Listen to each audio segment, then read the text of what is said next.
Hello YouTube, Herman Williams again. Do you have a Roth IRA as part of your retirement portfolio? Do you know the benefits of having a Roth? What about the drawbacks of having a Roth account? Well, today I'm going to tell you the pros and cons of having a Roth and why I think the benefits outweigh the drawbacks. Let's start with a little bit of a history lesson. Before Roth IRAs became popular, the traditional retirement planning philosophy was to put everything you can into before tax savings or traditional IRAs and 401ks. The thinking was that you get to contribute to your retirement accounts with pre-tax dollars, which mean less taxes will be taken out of each paycheck because your contributions are taken out before your tax is calculated. This frees up more money during your working years and may allow you to contribute at a higher rate. The other piece of that thinking was that you will be in a lower tax bracket in retirement, so when you start taking money out of your retirement account, you will pay less in taxes. Now that philosophy is still valid today and it still works for a lot of people, but may not be the best strategy for everyone, and it may limit your flexibility during your working years and possibly in retirement as well. More on that in a moment. The Roth IRA was part of the Taxpayer Relief Act of 1997 and it went into effect in 98. It was named after Senator Roth, who was a major sponsor of the bill. The bill was written to give taxpayers more flexibility both during working years and in retirement.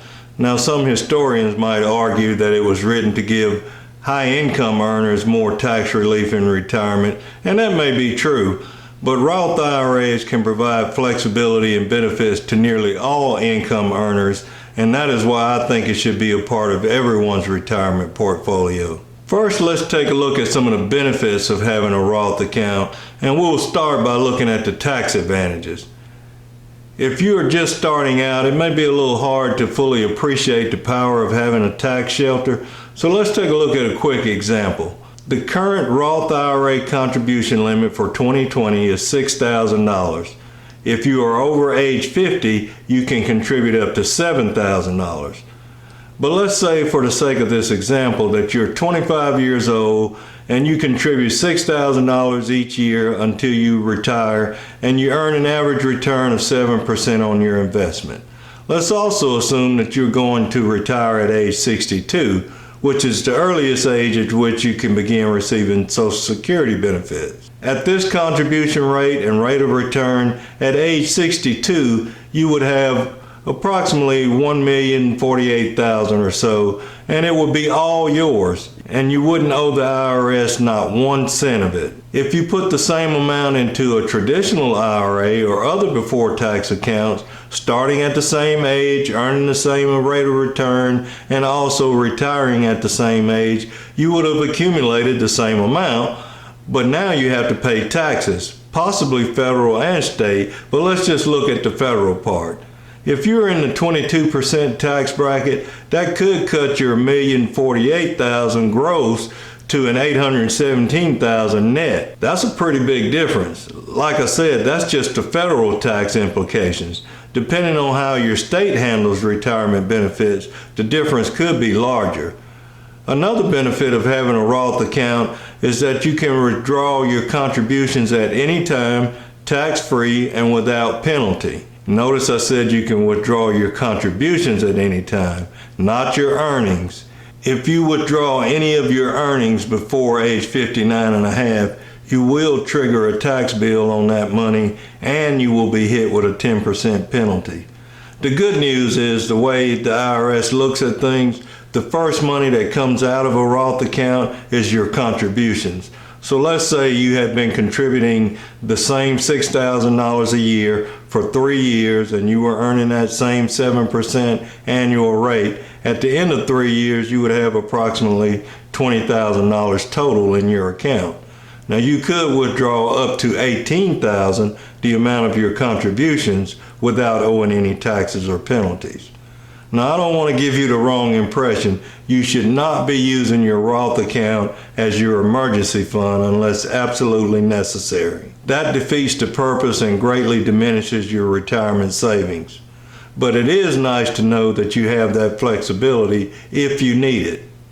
Just a side note, in 2020, due to the CARES Act, you can withdraw as much as $100,000 from a Roth or traditional IRA without paying a penalty for being under 59 and a half, if you have been affected by COVID-19. Another benefit of having a Roth IRA is that it is not subject to RMDs or required minimum distributions, not ever. The only reason the IRS allows you to defer taxes on your pre-tax contributions is because they plan to get that tax money later. To help them ensure that they do get their tax dollars later, they require you to start taking money out of your pre-tax accounts and pay tax on the distributions at a certain age.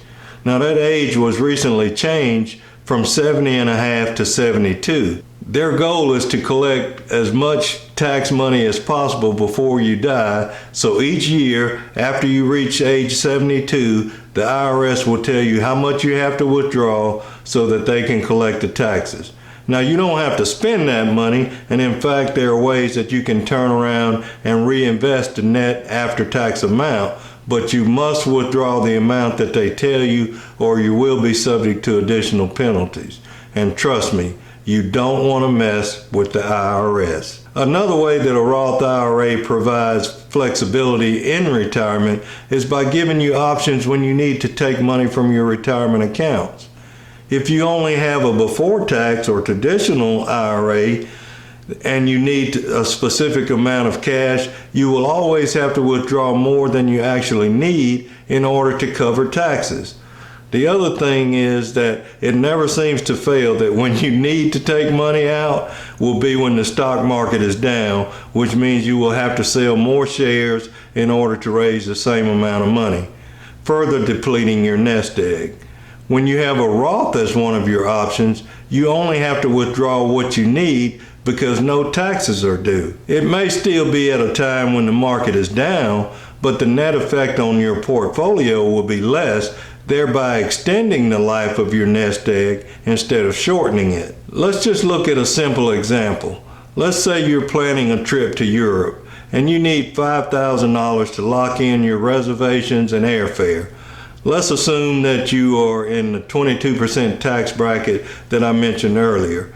If all of your money is in a tax deferred account, you will need to withdraw a little over $6,400 in order to net $5,000 that you actually need. If you had a Roth account as one of your options, you would only need to withdraw the $5,000, saving you $1,400 on this transaction alone. So what are some of the cons with respect to a Roth?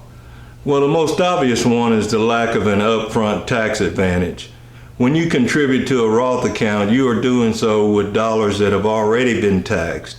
If you are making your contributions through an employer-sponsored plan, it is most likely a Roth 401k rather than a Roth IRA, but the dollars are still deducted from your paycheck after taxes have been taken out. While we're on the subject, you should also know that the contribution limit on a Roth 401k is $19,500 for 2020 compared to $6,000 for a Roth IRA. If you are age 50 or older, you are allowed an additional $6,500 in what the IRS calls catch-up contributions to your 401k accounts, bringing that total to $26,000. And you're allowed an additional $1,000 catch-up contributions to your IRA accounts.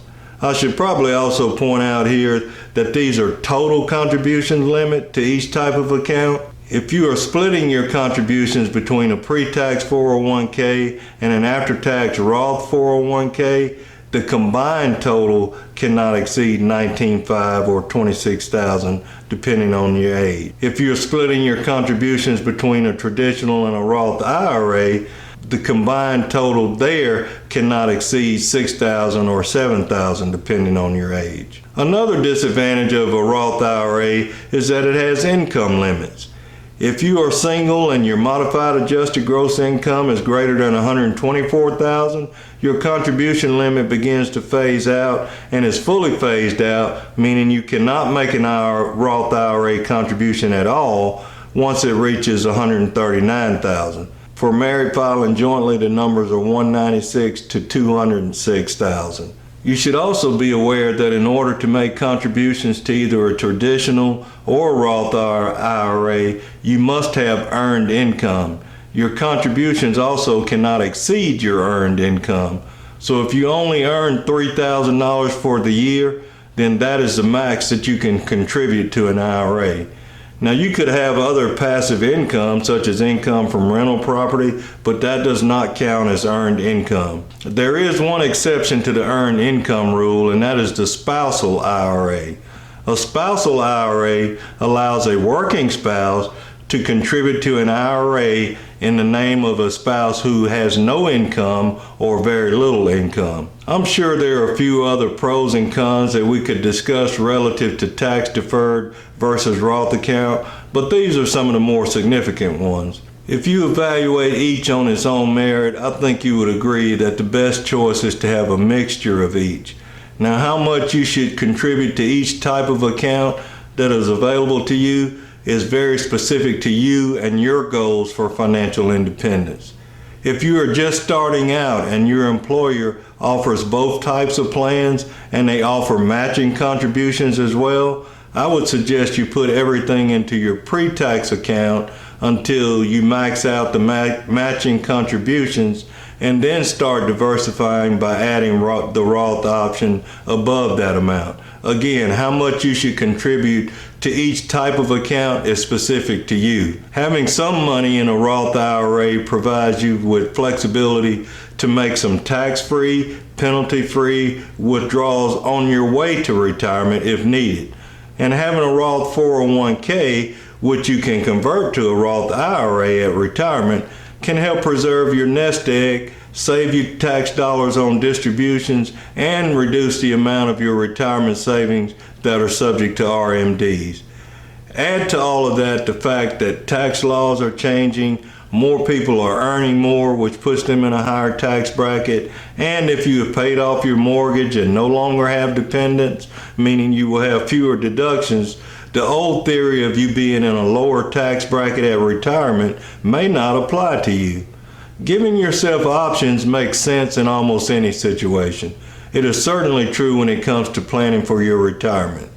You need to start now in order to give yourself options in the future. Review your options with a financial advisor who can help you develop the best plan for you. Stay safe out there and continue to learn how to think differently about your financial behaviors. And until next time, behave well.